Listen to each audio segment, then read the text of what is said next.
కాంగ్రెస్ వాళ్ళే బీజేపీకి మనుగడ, దేశ భవిష్యత్తుకు ప్రాంతీయ పార్టీల గట్టి పునాది, ఇకనైనా పాలనపై దృష్టి పెట్టాలంటూ సీఎం రేవంత్కు చురకలు. మహా జార్ఖండ్ ఫలితాలపై కేటీఆర్ గ్యారంటీల గారిడీలను ప్రజలు నమ్మలేదు.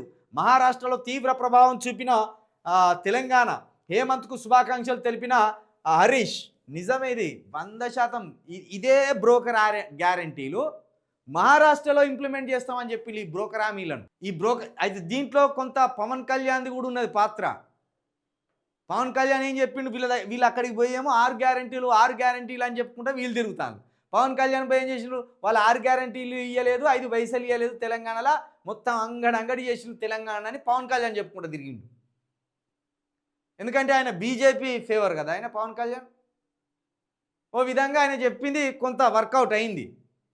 ఎందుకంటే అటు బీజేపీకి ఉన్న చరిష్మా కావచ్చు, బీజేపీ మీద ఉన్న అక్కడి ప్రజలకున్న విశ్వాసం కావచ్చు, ఈ 6 గ్యారంటీల గుట్టును విప్పి చెప్పడంలో ఇక్కడి నుంచి పోయిన కొంతమంది తెలుగు వాళ్ళు గట్టిగా పనిచేసిండు. దాంట్లో పవన్ కళ్యాణ్ కొంత పెద్ద ఫేస్ కాబట్టి, సినిమా స్టార్ కాబట్టి ఆయన చెప్పింది అక్కడ జనాలకు ఎక్కినట్టున్నది. మేము 6 గ్యారంటీలు ఇచ్చినాం, తెలంగాణ సస్యశ్యామలం చేసినామని ఎప్పుడు అవే అబద్ధాలు చెప్పిండు రేవంత్ రెడ్డి గారు పోయి. నీ 6 గ్యారంటీ ఇవ్వలేదు, 5 పైసలు ఇవ్వలేదు అని పవన్ కళ్యాణ్ చెప్పుకుంటూ తిరిగిండు. పవన్ కళ్యాణ్ చెప్పిందే నిజం అయిపోయింది మొత్తానికి.